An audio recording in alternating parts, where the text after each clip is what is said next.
My stepdad installed a camera pointing at my bedroom to protect me from our neighbor, so I ran to that neighbor for help. I was 9 when Thomas moved in next door to us. He had just lost custody of his 2 young daughters, and as soon as my stepdad saw him, he rushed over to me. "That man there is a creep," he said, grazing my lower back. "I'll have to start doing things to protect you, sweetheart." He then gave me this weird smile, almost as if he liked that a supposed predator moved in next to us. That night, he installed a security camera to watch Thomas, but the security camera pointed at my bedroom. He started these nightly safety checks where he'd come into my room after Mom fell asleep. He'd sit on my bed and explain in way too much detail what men like Thomas supposedly wanted to do. The first time I tried telling Mom about the weird feeling Jeff gave me, she was folding laundry in the living room. "Mom, Jeff keeps coming into my room at night and—" "Oh, honey," she cut me off without even looking up. "Jeff loves you like his own daughter." "But Mom, the camera he put up is pointing at my window." She finally looked at me, but her face was annoyed, not concerned. "Stop being dramatic. Jeff knows what he's doing. He manages security for his business. Plus, he's just protecting you from that creep next door who looks at you all the time." She then gave me this awkward half hug, then told me to go do homework. But there was something weird about what she said. Thomas never even looked at me or any kids. When the school bus stopped at our corner, he'd go back inside. When families walked by, he'd turn away. But there was something he did. Whenever Jeff took me out alone for ice cream or to the park, Thomas would suddenly need to walk his dog. When Jeff set up the kiddie pool and bought me this tiny bikini that made me uncomfortable, Thomas picked that exact moment to wash his car. Jeff got worse after that. The tickle fights lasted too long. He insisted on giving me baths because Mom worked late. Everything exploded the day Jeff cornered me in the garage. Mom was at work and he'd been drinking beer all afternoon. "You're becoming such a pretty girl," he said, putting his hands on my shoulders and pushing me against the wall. "Let me show you something special." I couldn't move. I couldn't scream. All those talks about stranger danger and Thomas being dangerous spun in my head, but Jeff's breath smelled like beer and his hands were squeezing too tight. "Sorry to bother you." Thomas stood in the garage doorway. My cat got out. "Orange tabby. Mind if I check in here?" Jeff's whole face changed instantly. His hands dropped and he put on his friendly neighbor smile. "No cat here, Thomas. You should leave." But Thomas stepped inside anyway. "I definitely saw him run this way. Let me just check behind those boxes real quick." I said leave. Jeff's voice got sharp. "Just need to find my cat," Thomas said calmly, not moving. I slipped past Jeff and ran inside while they stared at each other. That night, Mom and Jeff sat me down for a talk. They said Thomas was trying to destroy our family, that I should never go near him again, and that I should always trust my stepdad because he wants what's best for me. I didn't believe a word though, because all I could think about was how Thomas saved me. So the next day when I found Thomas walking his dog, the words just spilled out of me. "Jeff does things. He touches me and—" "I know," Thomas said quietly. "I've been documenting everything." He then took me to the police station to report it. But when we walked in, things didn't go our way at all. Instead of the police officers listening to a child telling them that their stepdad was touching her, they laughed. They looked at Thomas and told him, "Stop manipulating this young girl. Jeff Morrison coaches softball. He runs a charity thrift store. He'd never do that. You, on the other hand, it seems fitting given your past why you're here with this little girl." I tried to speak up, to defend Thomas and explain my truth, but a woman officer actually led me away and interviewed me. She didn't ask about my stepdad. She asked about Thomas, and no amount of explaining got through to her. They sent us both out of the station, but only after threatening to arrest Thomas if he made another report. The police must have called Jeff right after we left because when I got home, both he and Mom were waiting in the living room. Mom's face was red with fury as she grabbed my shoulders and shook me. "Do you know what people will say?" Part 1 has ended.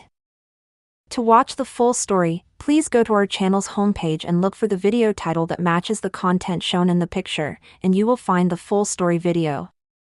Thank you for listening, and we apologize for this inconvenience.